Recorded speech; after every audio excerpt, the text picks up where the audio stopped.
We are 4 games into the NHL season, and we're about to make some irresponsible takes, okay? They are the hottest takes that we've ever made before. I don't know, maybe that's an exaggeration, but hopefully I brought you guys in because we are going to just be dumb for about 40 minutes here. And what do we usually do on feel the show? passion, man. The passion's there. I love these episodes, though, because it's like 4 games into the season, and we're just going to spew some nonsense here that maybe in like a week's time is going to look dumb, or maybe we're going to look like the smartest people ever. But we do this because we love the game. If we look smart, we're going to be like, man, remember that take that I made at the beginning of the year? And if we're dumb, if it's a bad take, you're never going to hear about it again. Yeah, but these are receipts. These are receipts. Ice cold takes might have something to say about this.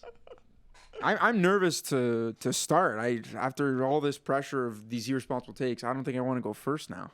I'll go first. I'm starting to get nervous. No, okay. You go first because okay. Clockwise. Well, it's been a fun start to the season so far. I'll say that. Saturday had so many good games. Well, after Friday had 0 games. After having none Friday. Yeah. I feel like I needed to fit that in somewhere. Just to complain about that a little bit. Hot take. Maybe this is not a hot take. NHL, don't have like 4 days into the season a day with no games. Yeah. And then Sunday had 1 game too. So that was crazy. But anyways. Yeah. No, it was it Sunday or Monday that had... No, Monday was yesterday. Monday was yesterday. Oh, sorry. There were a lot of games. Sunday that it was Caps Rangers. That's right, Caps Rangers. and it was a 1-0 game. Yeah. Classic Caps Rangers right there. Yeah. Oh, yeah.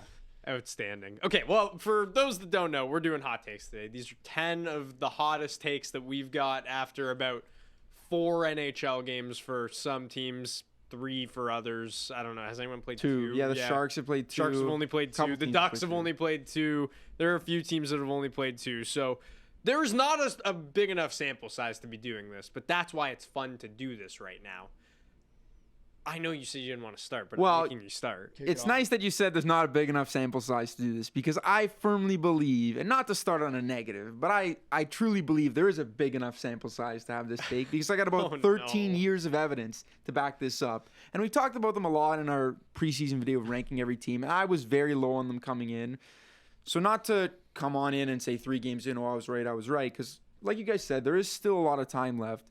But how the Buffalo Sabres have started their season, and this is for a second straight year now, because if you remember last year... I was at Disneyland! Yeah. That kid's rant was, that guy's rant was unbelievable after the first game. They lose 4-0. It's like, man... Sorry, I'll let you finish and I'll get it. No. It's a funny video. I feel his pain. I feel his pain. It's tough to feel any sort of excitement about this team. But like I was saying, how they've started their season for now a second year in a row, because if you guys remember last year, they started in, was it Prague where they started their season last year? It was like before the season technically against the Devils? began. Against the Devils. They like were completely dominated through 2 games, and you're coming back home and you're like, well, that was terrible. Like, it's just, when you're a team that has not made the playoffs in as many years as they have. 2011 was the last year? 2012, maybe 2011. I think it's 2011. It's so crucial to get off on the right foot. And for them to be 0-3 already and have 2 goals in 3 games is inexcusable. And I think it's only going to get worse. And my first hot take is the Buffalo Sabres will be firmly in the Gavin McKenna sweepstakes, if not having the best odds to land him. And I think Lindy Ruff doesn't make it to American Thanksgiving. I'm actually like shivering from how cold that take is, man. Why is that a goal? Like, can someone get me do you remember where we put parka, please? Dude, I'm sorry. I think it's the worst team in the NFL. I'm sorry. I've never bought into the Sabres. I'm not buying into any of them. Z was, as an optimistic fan, will be optimistic about them, which he's not even that optimistic about them these days. Yeah, exactly. And like, I can respect any team trying to at least be optimistic, but like, there's no optimism about that team. They're not good. They have all the pieces in place to be a decent team. They just have proven time and time again they cannot put it together. I understand they're injured too, and I know Luca is probably going to go into that, which is fair. But to come out in your first 3 games and score 2 goals, like, man, as a fan of that team, I would already be just like, I'm done with this crap. Like, not done, obviously. You still support them no matter what. But, like, it's just the same old with this team every year. Like, same old It's pathetic. Put it together. Like, it shouldn't be that hard. Are they going to have to rebuild for like a 3rd time now? Like, but that might be an overreaction. What's frustrating for them is, like, you feel these rebuilds looming before their rebuilds have even kind of like somewhat taken shape, if that makes sense. It's like they've been so bad that we're already asking for them to blow it up, and we're already wondering like, oh, is Dahlin someone that, like you were saying earlier today, like are they gonna have to move off of their core players already? Man, and it's like their core players are they're still young, they're still like they haven't even hit their primes yet. Like they should be good. We should be seeing positives. We're not. The Sabres might not even have a choice, man. Like I feel like you're already hearing reports that players have been very vocal that if things don't turn around, they're gonna ask to be traded. But do the players know that they're the guys playing in the games? Like it just feels like for a long time now, the Sabres, especially with all these guys, I guess in fairness, a lot of guys have left Buffalo and gone on to win the cup. So maybe it's just that the environment isn't breeding success. But it's like it feels like all these good players there are just like, wow, it didn't work. But it's like you're part of that. You are part of the problem. You need to be part of the solution. No, for sure. But man, like management absolutely needs to fall on the sword here too. And we're gonna see. Like it's early to tell, but I mean, you trade for a guy like Josh Norris, who I know we all like and is a beauty and is a great player, but you're already starting to see the risk of trading for a guy like Josh Norris. He's already on the IR. What, one game into the season? You trade a guy like JJ Peterka, who could be like an 80-point guy this year potentially. Oh no, sorry, that was a separate deal. No, Norris was for Cousins. Yeah, Norris was for Cousins, and then like Peterka, they got like Kesselring and Kessler who's also injured. Is also on IR. He's also injured. He's week to week, and Zach Benson, who was supposed to play on the first line, is hurt. Owen Power started on IR. Ukko-Pekka Luukkonen is on IR. They're opting to start Alex Lyon in favor of maybe bringing up Levi, which that's a whole other conversation that you can have, which is an interesting one. And this team, and that's off the heels, and you want to talk about management, Kevin Adams signing Georgiev this offseason to put him on waivers. Yeah. Joe. What is that money doing? Like, what kind of move is that? I don't understand the moves you're making as far as those moves go. It's like, I was optimistic. I know I put them in rebuild going right. I don't think we've seen them at full strength to give a fair assessment of that yet. But at the same time, you have Tage Thompson talking after last night's loss to Colorado. We're filming this on a Tuesday, saying, like, something has to change. Like, I'm done talking about the past. Like, we just need to start winning games. And when you're already talking like that 3 games into the season, one, how long is Lindy Ruff going to be able to last past that? And two, it's just like... It's a joke. It's a joke. Where do you go from here? I also think that's part of it, where it was like, at the time when Ruff was hired, I don't think any of us were really excited about it. No. It was just a recycled coach, again, who had previous success in Buffalo. Yeah, I get it. Like, franchise icon, franchise legend.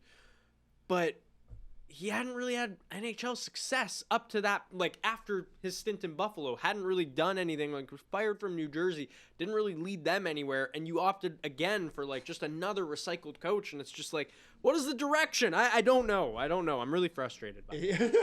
Like, we're not even Sabres fans. We're just so angry about it. I think we also feel, like, we all know that Buffalo's such a good sports city, and their fans just deserve better than this. Like, it's just so ridiculous. They give out all this money, all these long-term contracts, and nothing is coming together.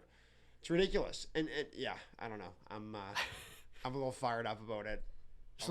There's only like, there's so many negatives, and I wish I could find a positive where it's just like, yeah, Tage Thompson, like, he's still great. He looks good. He scored yesterday. But if that's all we're talking about is one goal, you've scored 2 in 3 games like that. It's just, there are so few lights at the end of this playoff drought tunnel. It's 2011. I looked it up. That is a long time. It is a long time. Just so I can, like, warm up a little from Puck's freezing cold take. You got a hot one coming? Well, before I get into my hot take, which isn't overly hot, but I'll say... He's already walking it back. To even make your take just a little hotter, maybe say one of these star players on Buffalo are not going to be with the team by the end of the season. I don't know. I think if this I don't think it's out of the question for one of these players to be like, get me the hell out of here. Like, I'm and on top of the Alex team, Tuck.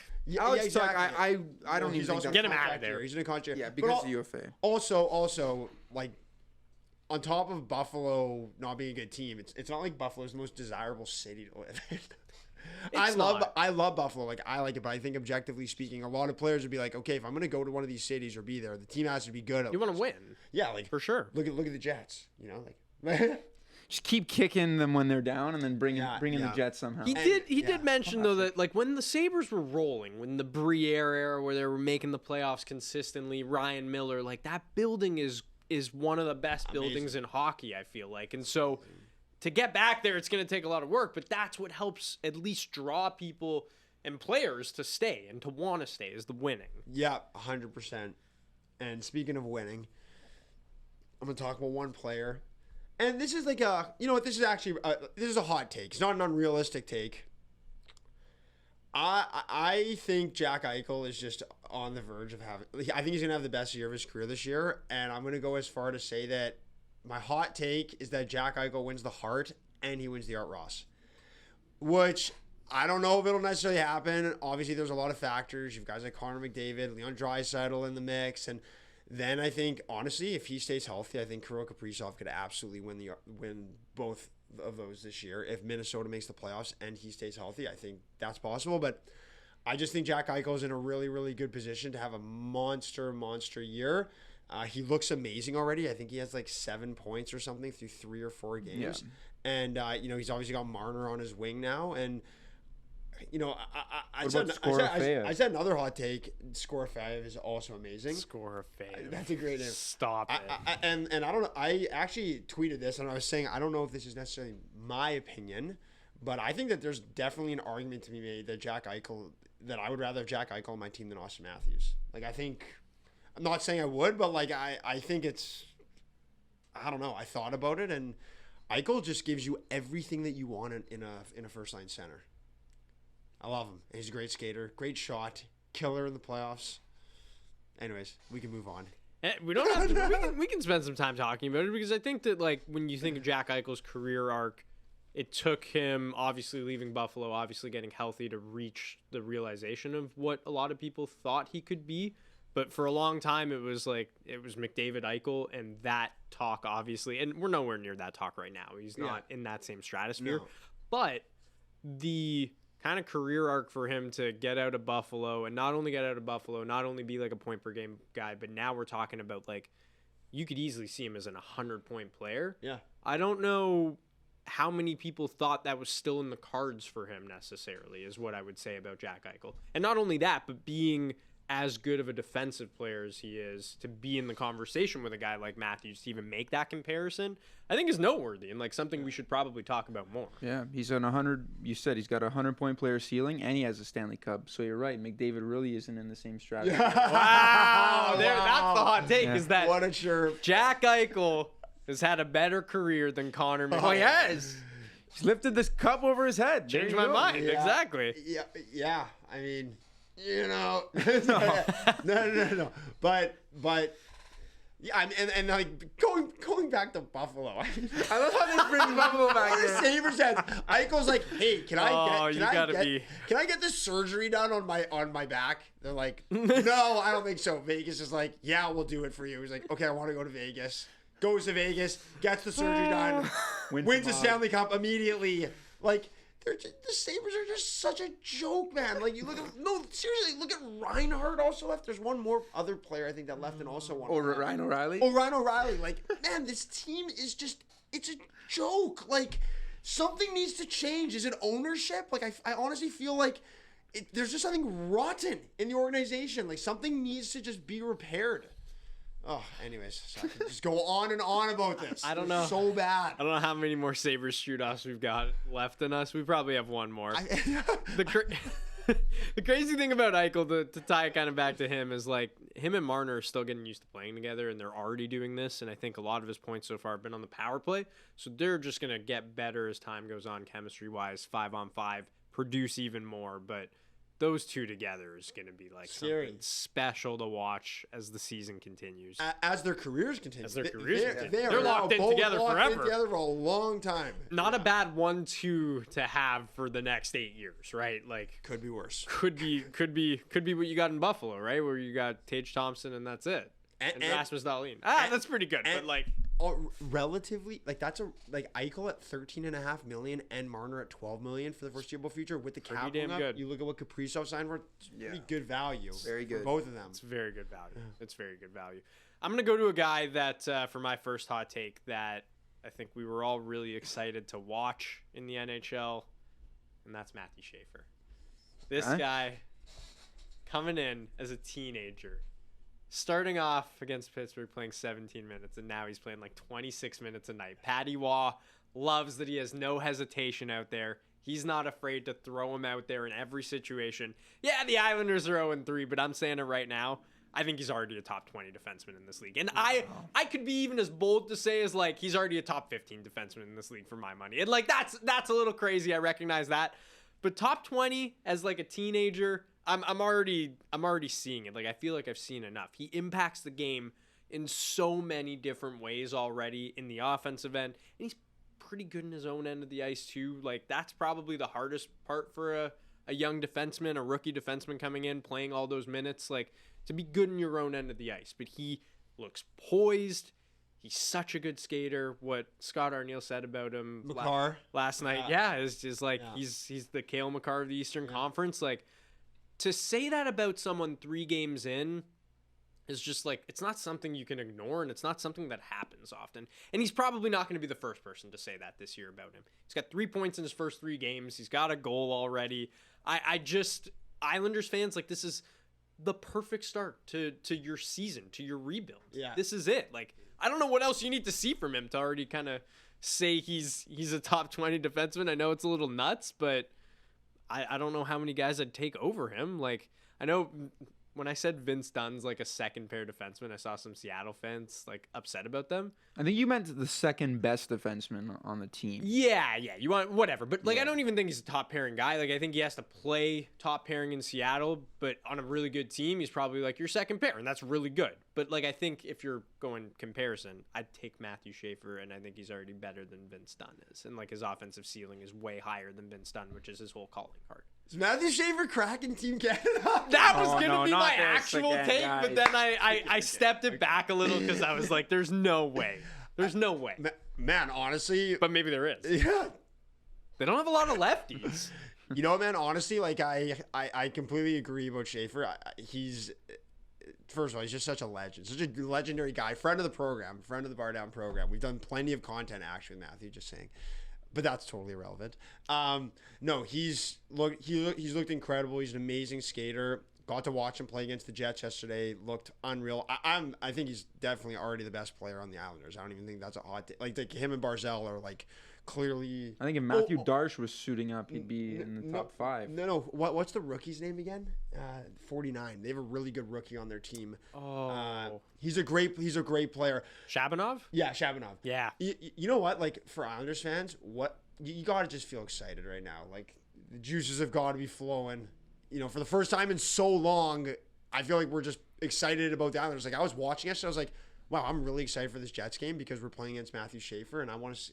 I'd been watching him in the previous games, but to watch him in a full game was amazing. I think the one thing about Matthew is we got to remember he's 18, and the reason I mention that is because if you see him on the ice, he's gonna fill out more. That's exactly what I'm saying. He's going to get bigger and stronger, and then when that happens, we're gonna be talking about him like being a top 3 defenseman. But he already looks on the ice, and not to bring up like preseason clips, because quite frankly, that's just really not that relevant. But obviously, those viral clips of him back checking, and like when you watch him move on the ice, he already looks like he's in a way like physically dominant, or like just more capable of like taking the puck and going, and his strides are so long and he's big. But then also like when he sat in here with us, you look at him and it's like, oh, this guy's just like a kid. Like he's still, you know, a little bit leaner, and like when he's 25 years old, like he's gonna be big.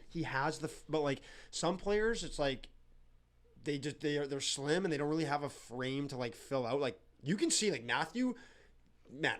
When this guy puts the work in and goes to the gym when he's older, when he's like 24 or 25, he's going to be a big kid. Like you can see he has the body to like really fill out.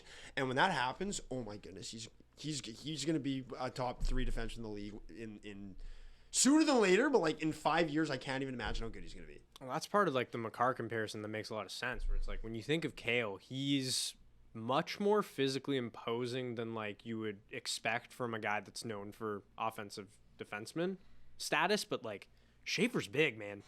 I mean, he hit you. I don't have to tell you about that. Like hard. Like he followed through. I was on that. It's like, wow, that was nuts. And also, I know we brought this up too, but we saw that. I think that's a perfect example, Luca, because like I think a lot of people looked at Cale Makar when he was younger and was like, oh, you know what, Cale's like pretty slim and all this stuff. But man, we saw him this past summer. He's big. He's thick. And like I let him know. You let him know. I said, Cale, like you're looking strong. He goes, oh yeah, how many other guys do you say that to? I was like, no, just you, man. He really put on a lot of muscle this summer. So. Yeah. And I think Schaefer has potential to be stronger than Cale. Like you can just see it at that age, man. To be his size, wow. I agree completely. And he leads the Islanders already in like individual Corsi for, expected goals for. Like these are stats that an 18-year-old defenseman should not be leading a team in, and he's played the most 5-on-5 minutes. So especially a position that typically takes longer for guys to develop. 100%. Yeah. But Patrick Waugh, and shout out to him. They've just let him go. And, like, that's what you do with a number 1 overall pick 100%. That is potentially a generational defenseman. We've got 7 more takes to get through here. Yeah. So let's start with you. Well, my first one, you guys were disappointed that it wasn't hot enough. So I'll give you a bit of a homer one that hopefully can, dial the temperature up a little bit in here.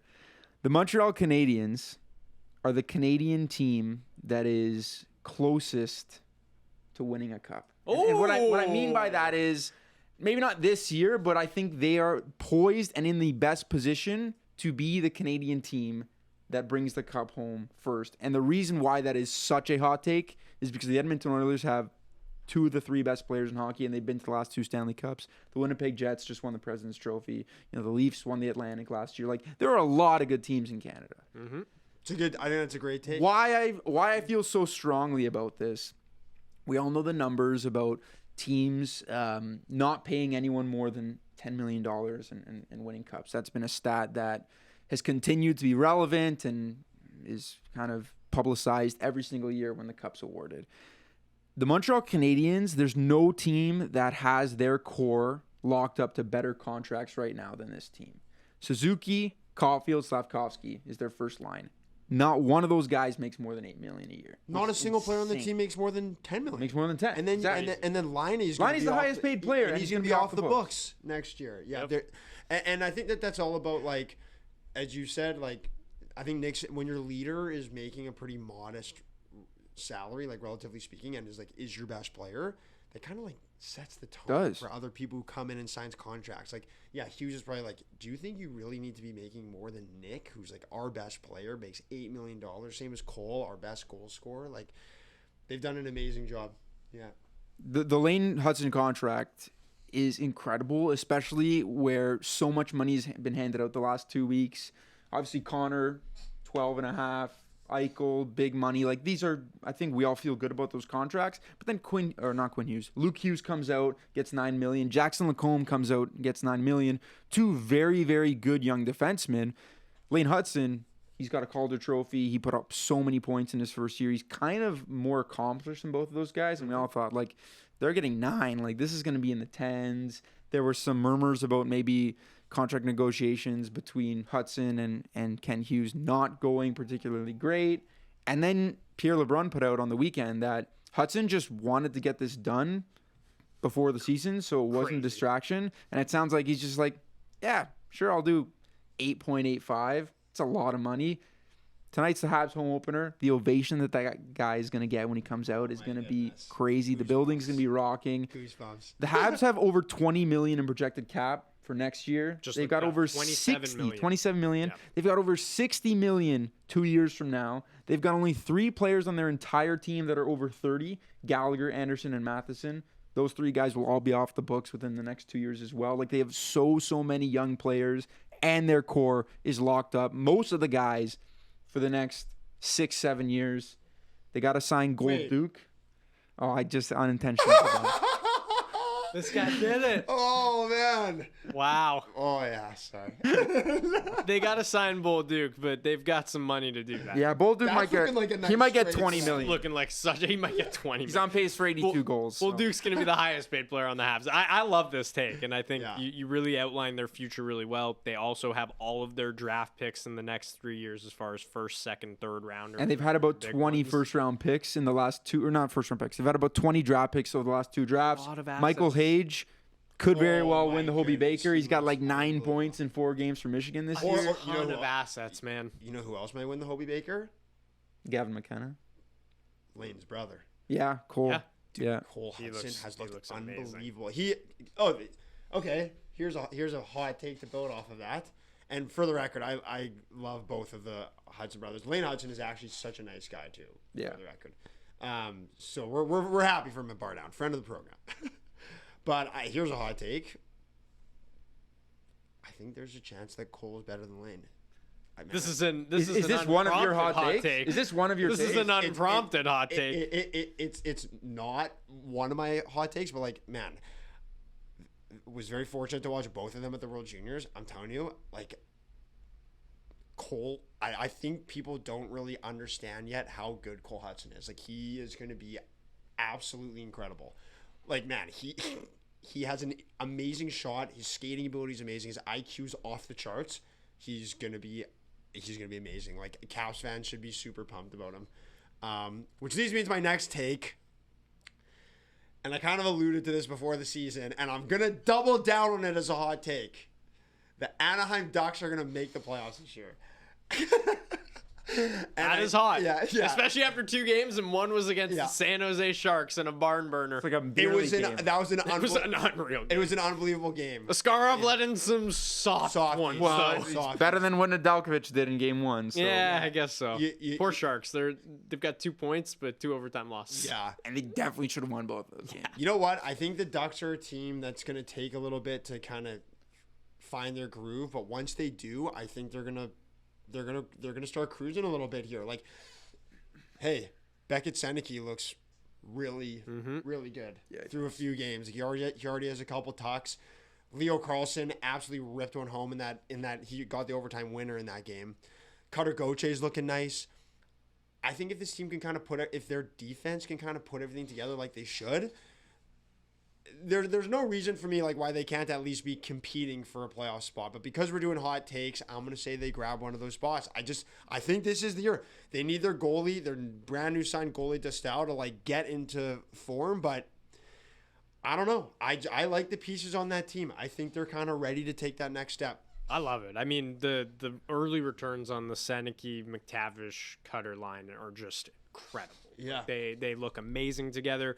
And then you mentioned the defense. Like, I don't know in my mind how I thought it would work, but like Zellweger, Trouba, Lacombe, Gudis, and again, it's only 2 games in, but the pairings kind of work, and you're allowing your offensive defensemen to play with guys in Gudis and Trouba that are stay-at-home guys, much more physical, especially with the Zellweger-Trouba pair, which is just like 2 opposites, but like matches made in heaven almost, because you really are pairing Zellweger with a guy that is so defensively responsible, so physical in his own end, that you can give him that freedom to kind of be who he is. And I really like what I'm seeing so far from it. Yeah.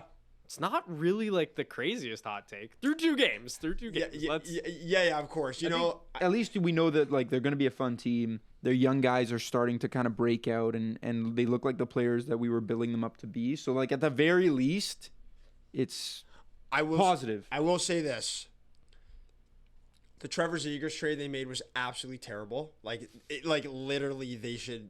That was one of the worst. That's going to go down as one of the worst trades we've seen, I think, like in recent years. Like, just nothing was good about that trade. Zegras, man, that pass he made yesterday was absolutely psychotic. Did you see Bennett on that shift though? Oh, yeah. Just trying to He run just him. like ran through like 4 guys in 2 seconds and felt like it's crazy. It's like it's game 7 already. But back to Zegras, like the play that he made before he made the pass, like he like banked it off the net, got through 2 guys. Yeah. Oh my God, it was unbelievable. Zegras is already starting. I don't know. Happy for him. Super happy for him. They just. I'm not saying that it's a bad thing that he got traded from Anaheim because I think it was just he needed to get out of there, but they should have gone better return for him. Like, that was a terrible trade. For sure. And Cutter looks great with the Ducks, which is that was a good nice trade to see. So that was a good trade to kind of offset that. But expected goals for per 60. Zellweger Trouba, best defensive pair in the league in that category, and Gauthier, McTavish, Seneke, best forward line outside of Bjorkstrand, Gord, and Holmberg, who've only played 10 minutes together. So they have two of the best defensive pair in that category and best forward line. So early returns are pretty good. Through 2 games. Through 2 games. And one was a 7-6 barn burner against the Sharks. So, like, they scored. It's the opposite. I'm going to spend a little time on this one because I think it's a hot take, but, like, I don't know how hot it is. Martin Necas is going to have more points this year than Mikko Rantanen has ever had in a career year. Wow. Mikko Rantanen's career high is 105. That's Necas is already at 8. Tim and MacKinnon are tied for the league lead in points with 8 through 4 games so far. He's going to make more than $12 million, I'm sure, as well, which... You think he's going to get that much money? I think in a contract year, if he has like 110 points this year, someone's going to back up the Brinks truck for him. I don't know if it's the Avs. I hope it's the Avs because what I've seen from him is just incredible. Him and MacKinnon, they're just both... Like, Rantanen was such a different player. He was so physically imposing, so physically dominant in the corners, but like the speed that Necas has with MacKinnon, how both of them are able to back defenders up in the defensive zone coming in off the rush is just like it provides them so much space. So like Necas 2 times yesterday against the Sabres, like drove the puck in off the rush and then dropped it to MacKinnon, who now has all of this space to come in, take a shot, make a move. Like them two together has been really, really fun to watch. The speed that they both play with, the passing that both of them have, they're starting to learn each other's tendencies, I think, a little more, and that comes with chemistry. So, yeah, that's kind of my hot take on Marty. I think he's going to have like an 110-point season somehow in a contract year, and Avs fans hopefully will forget that Mikko is not on our team anymore. All right. If you end up paying him what you just could have paid Mikko, I mean, hopefully it works out. Like you said, they're different styles of players. It would just be one very hilarious, like... end to a saga that, like, is just... like, what was the point of all this? What was the point of all this? Yeah, I agree with that. Well, at least it gave us a lot of fun stuff to talk about for over a year. Yeah, so fun watching Mikko have a hat trick in Game 7 and then eliminate both of our teams. And then score and shootout against you on Saturday. Yeah, literally did nothing all game and then scores the shootout win. Yeah. Great. Outstanding. Man, Nate just looks incredible. Like I absolutely think that is a possibility that he put. I think he's going to put up if he stays healthy for sure more than 100 points. I think so too. Yeah, I really do. Yeah. Playing with MacKinnon, like it's the product of it, but like if you can keep up with him skill wise and speed wise, and you're playing on the power play, you're just going to get a ton of points. Man, Nate just is amazing, and like you'd hear the guys. I feel like in Carolina, they'd all be like, "This guy is really good. He's incredible. Yeah, like this guy is gonna, he's like his trajectory's also gone up and up and up and up, and he's like really entering the prime of his career. And I think based off of what we saw last year with how pissed off MacKinnon seemed when they lost that playoff series, I think there's no way that they let Nate just walk. Like I feel like MacKinnon will, if they have a good enough year together, he will walk into Sakic's or Chris McFarland's office and be like, sign this guy, or I'm gonna be really pissed off. I don't disagree. I'd be pissed off too if they just got nothing out of it. But they're gonna have to sign Kale probably to like, what, $16 million? I don't know what to predict for contracts anymore. I know some players guys are taking less, like some guys aren't. It's such a weird time for contracts. If I was the Avs though, I'd love to get that one done sooner rather than later too. Yeah. We each got one more hot take and then a boomer Pock hot take for the 10. Is that what we're calling that? Yeah, I guess we're calling it that. We'll tee it up. But let's go with our last take each year before we get to our final one. All right, the Boston Bruins. We ranked them in a category that I think we all enjoyed because it was called I Don't Know, LOL. Expectations going into this year were, I'm not going to say they were non-existent, but because they were last in the East last year after years and years and years of consistency in making the playoffs, we were kind of like, well, is the end near? Are they timed? Like, their prospects aren't great. They don't have a very deep roster. They're quite top-heavy. So far, it's worked. They're 3-1 in their first 4 games. The player I want to focus on, though, is Jeremy Swayman because he has looked very, very good. And my hot take, bold prediction, whatever you want to call it, is that Swayman wins the Vezina this year. I love it. Love it. He is the goalie that allowed the most goals in the entire NHL a year ago. After a lengthy contract saga, after losing his partner in Linus Ullmark, people were saying, well, he's not as good anymore because he's playing more and they're relying on him for more minutes, and it just didn't work. Everything that could have gone wrong in Boston last year went wrong. I'm going to say that this year's different. He's had a very strong start. He's 2-0. It was a little strange. Not strange. Like Korpisalo, they're going to use him. He's a solid goalie, but they've split. One's played 2 games. The other's played 2 games. But Swayman's looked really good. And I'm going to say that this continues. I'm going to say that we see the Swayman that we saw 2 years ago, 3 years ago, when him and Ullmark were just the best tandem in the league. Mm-hmm. And I'm going to say that he wins the Vezina. And he gets himself back into the conversation of playing minutes for the USA team. Interesting. I mean, no one's playing minutes over Helly. But, yeah. But unless it's Otter. Unless it's a playoff Oh, game. man, he looks good. Yeah. He looks good. I like this take, though, because he was like a Vezina kind of candidate the year after the Ullmark got traded, and it was like, okay, he's got the crease now. Like, the Bruins should be pretty good again. Yeah. He can take that over. He'll be a Vezina candidate, at least maybe winner. I know I picked him, didn't think, to win the Vezina, so it's nice to see him bounce back. Yeah, 100%. Yeah, it was one of those weird things. You're right. Like, he signs his contract after that whole saga, which is probably, I think people don't realize that these contract negotiations are probably, like, it's taxing on these players. Oh, for sure. And he was very open about the process as well. Of negotiating and what he was worth and everything like that. Like, he studied up on CBA a lot about it, and I'm pretty sure that's what I heard him talk about. How much did he sign for again? Was it 8.7? 8.7? Yeah. Crosby? Yeah. Wow, crazy. So yeah, I really like that take because we all know Swayman has it in him. It was just last year was a bit of a fluke because that contract stuff, but how about that Pasta guy too? Pasta, yeah, he's pretty good. Like, still good. Somehow one of the most underappreciated players I think in the league. Like, I'd agree with guys, he's incredible. Your final take. So I think my takes have gotten like progressively hotter and hotter. Is this going to be the coldest? Are you setting us up for the hottest? This is my hottest take. All right. And it's a take that I think will not happen, but I'm going to put it on the table because I saw someone mention it on X. It's not going to happen. Hey, you got to say these takes with your chest.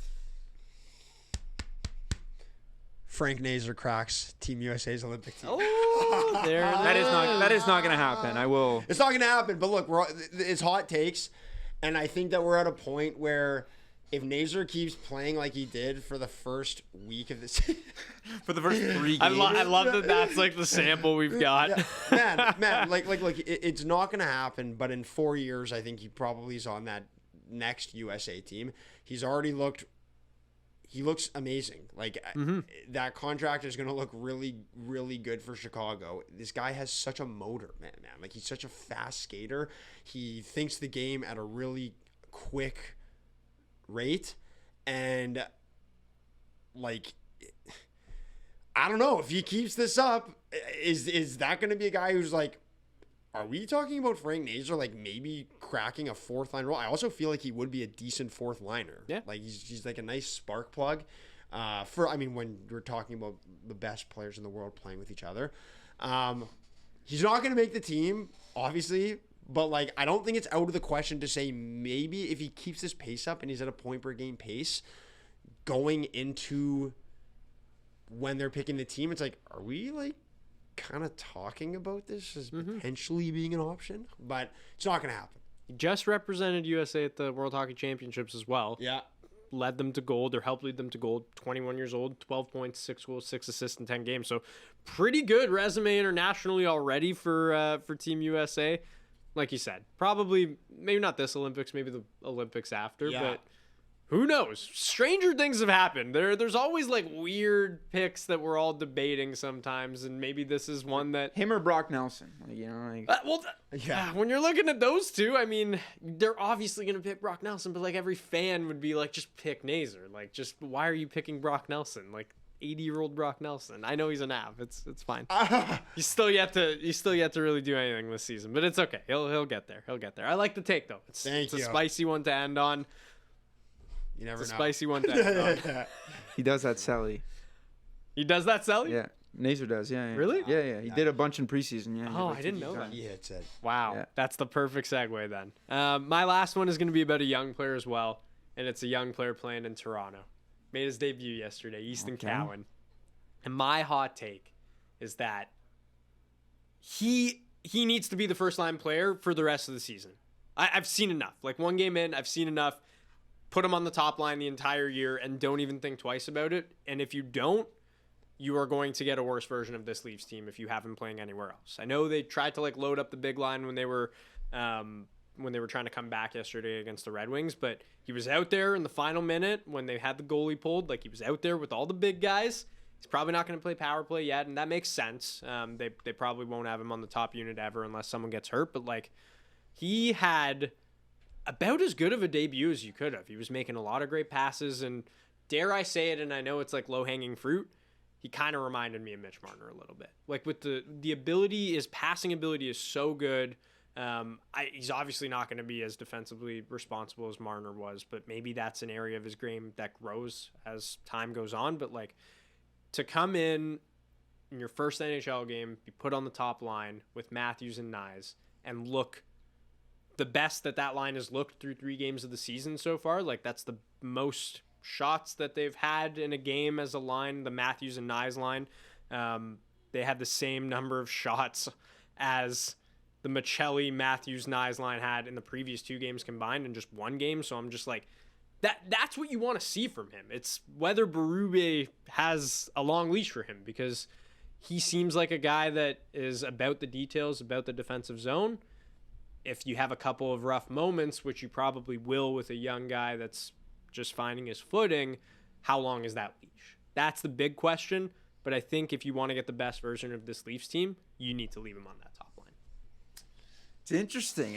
Part of me is is it too much pressure to put on a young guy? But also the Leafs, again, it's still so early, but they do need a little bit of an injection of something, of creativity, especially in their top 6.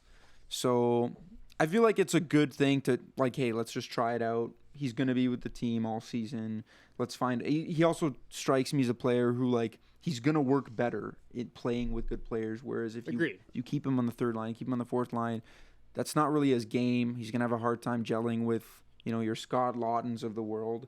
So yeah, let's try it out. Let's see how he does. I think we should maybe temper expectations a little bit just because he is so young, and we for sure should. He's not Mitch Marner. But yeah, I feel like it is probably a good spot for him to play and learn. But we're not always patient here in Toronto. Yeah, let him blossom into what he's supposed to be, into what you think he can become, and don't hold him back. Yeah, it's so annoying when you see a coach hold a player back, bury them in the bottom 2 lines. It's Cowan's clearly a very highly skilled guy. See at least what he can do with Matthews and Nyes for an extended period of time. And if it's not working, then you kind of switch things up. But yeah, I mean, the Leafs are 1-2 at this point. It's get a little creative here, inject a little youth. I like it. 10-0 in shots when their line was out on the ice at 5-on-5 in 10 minutes and 7 seconds. 16-5 in shot attempts and 80.3% share of expected goals. Wow. Michelli, Nyes, and Matthews were not doing that through 2 games. I know it's just 1 game. It's easy to react to 1 game, but you can't get much better than that. Against a powerhouse like the Red Wings, too. We all said how good the Red Wings were going to be on the pregame show. Back to back. Also, fellas, on the topic of rookies, because I feel like I need to mention this and give him his flowers. Ben Kindle has looked incredible for the Penguins. Mm-hmm. He looks like already he's one of their top 6 best forwards, maybe best players. He is, look, Dubas takes a lot of heat, but I think he's going to be the steal of the draft. He's big. He has a really good shot. He's very smart. I'm watching him play, and he honestly kind of reminds me of Anze Kopitar a little bit. I don't know if that's too hot of a take, who was also drafted 11th overall, by the way. Wow. I'm pretty sure Kindle was drafted 11th overall. I don't know. I don't think he's going back down to junior. I think he's going to stay the whole season with the Penguins. I hope he does. Yeah, he has looked so good. He doesn't look out of place at all. Not only does he not look out of place, he looks like one of the Penguins' best players. And I think that he will make a case for winning the Calder if he does stay up this year. And imagine having that. Imagine being an 18-year-old and you're joining a team with Crosby, Malkin, and Letang in the guys twilight who years made of their career. debuts before you were even born. It's cool Yeah, to see them so like cool. embracing the young kids too. There's like Mario coming in the dressing room meeting. Like it's just so cool. I love that they're doing it, and it's cool to see. Like I feel like this year in particular, we've got a ton of young rookies that have like not only started with teams but are hopefully going to stay. And it's like this injection of youth in the NHL that I just feel like we didn't have last year. Truthfully, like we had Hudson, Celebrini, but like we got Demidov later. But like I don't know. There feels like this youth movement right away, with so many big moments already from a lot of young guys. So it's great to see. Yeah. We said this is 10 takes, and we've got the last. Well, Jesse take kind of gave 2. Yeah, So but it's kind of 12. you got to takes give now. your take before we go goal of the week. Make it. So Luca I'm called giving you it 30 seconds. Luca called it a Brock Nelson take. It's kind of old man yells at cloud. Just one thing, the helmets in the NHL right now. I'd love to hear how everyone feels about these. They've got the chrome ones, the matte ones. Like, okay, they're fun every now and then. I think teams are starting to pull them out too much. My main complaint though is when teams wear like their primary colored helmets, like their home helmets with the away jersey out on it. I don't know. It's like this new trend. Maybe it's more fun. You're mix and matching. I don't know what your guys' thoughts are, but I agree with you actually. just keep things how they were. That's my stance. I don't know. Wearing helmets in the NHL. When you're wearing your white jersey, wear the white one. When you're wearing your red, I like the chrome buckets though and the matte buckets. So, I think I think there's a time and place, but like the Red Wings this year, they got those beautiful 100-year jerseys. They're so nice. They got the brown gloves. It looks retro and all this, and then they're wearing it with like these matte red helmets. It's just like What are we doing over here? Who's a team that's done the white jersey and the Capitals did it this Capitals weekend. did it. Yeah. Honestly, I was watching. I saw the Leafs do it before. I've seen other teams do it. yeah, It's no, just- it looks dumb. I'm out on it. Yeah. I'm out on it for sure. It just took one picture on Getty, and it's just like this is not for me. There it is. Yeah. Old man yells at cloud. That That should that's be the the 10th take. the new segment every week. I like it. Complain Maybe about something. we'll bring that segment in, and we'll end on a fan favorite goal of the week. Goal of the week And is back. Z is not here to control goal of the week. And one small thing, we will do it in an episode where Z is with us as well. But we have a special guest. Is that fair? Yeah, Making a Tease it a return little bit. to goal of the week at some point on the podcast. It will not be gonna enjoyed. say who, but at least by us, we will enjoy He's it. got a howitzer of a slap shot. That's all I You're know. revealing about too him. much. Maybe took the hardest slap shot the game has ever seen. Yeah, Maybe recorded. he broke the game. Yeah. Goal of the week this week goes to Islanders rookie Matthew Schaefer. He talked about it being like an Anaheim, like not an Anaheim Mighty Ducks, but a Mighty Ducks type of goal where it's just like the puck is lying there and he dove in with one hand. It was pretty electric for a Hilarious first goal. first goal. Like, pretty awesome. And then the Sally after. Yeah. It's perfect. But we've got a competitor with it. We have to throw this one in. I don't know if you guys saw in the Flyers game. Christian Dvorak with maybe the best tip of all time. That's what he's known for, Dvorak. Scores a lot of goals in front of the net, tipping pucks. He scored a beauty on an empty He gets net. in front of the goalie and tips the puck. Hey, well, there's no goalie this Unfortunately, time. in this instance, Travis Sanheim is thinking he's got a goal, and Dvorak is standing in the blue paint and tipped it in. When Travis Sanheim doesn't make Team Canada, they're gonna bring up his goal numbers, and he's gonna have 5 goals instead of 6 when they announce the team. They're gonna be like, Sanheim just doesn't get enough offense from him. That's why he's not on Team Canada. And Christian Dvorak's gonna be sitting there grinning, making $5 million as a 4th line center of the Flyers. Not even sniffing Team USA's Olympic team. Sanheim's playing like 29 minutes a night, and he has to deal with that. A tip I in love front of the Christian net. Dvorak, man. Give Dvorak the lady bing. Honestly, for that move, give him the lady bing. What a gentleman. Oh my god. I mean, well, should we just put Dvorak on? This is gonna win for the whole entire season, Yeah. just so you guys Give it know. to Like, Dvorak. we're never not gonna. Trevor Zegras made one of the nicest passes maybe I've In the ever same seen. game. But, In the same game. Give it to Dvorak. Give it to his teammate. Yeah. So the actual goal of the week we'll give to Christian Dvorak. Christian Dvorak, but like if you're playing along at home, I think our It's favorite goal also of the Christian week Dvorak. is also Christian Dvorak. Yeah. And the worst goal of the week too, if we had one, is probably Christian Dvorak. Dvorak. He just checks all the boxes. Number one. So, Number one. oh man, that one of the funniest goals I've ever seen. in Did my they life. get any comments from him after the game? I was trying to look them up, and I don't know if I. There's no way you. What a make them hero available. play, man. First goal as a Flyer. That's how you win over the locker room. Let me just And the fans. let me scroll for a quick second to see if they commented. Gotta love it. I love he also had a between the legs pass that was it ended up as a goal in the game as well against it was a preseason game rather, that he's just highlight reel everywhere. Yeah, highlight machine. Between the legs pass on a breakaway in a preseason game. So Christian Dvorak is electric. I don't see any quotes. I'm sorry. I'm trying to scroll through to see if he said anything. What do you even? If it was what do you me, even say? I would about say that? I'd look at the camera and say I'd do it again and again if I had the chance. It's not It's hard many- to score. It's hard to score in the NHL. You never know when. You never know when what's you're gonna be your score last goal. goal. Yeah, Yeah. that would be a great last goal. That would be a great last goal. All right, that's it for this episode of the BarDown podcast. These are our 10 hot takes. Let us know what you think of them. Drop your own hot takes. Like and subscribe. We really appreciate it. We're gonna try and do this weekly. We've got a bunch of topics in the bank, but also let us know if there's a topic that you guys want to see us talk about and discuss. We're so back. We are so back. The most back.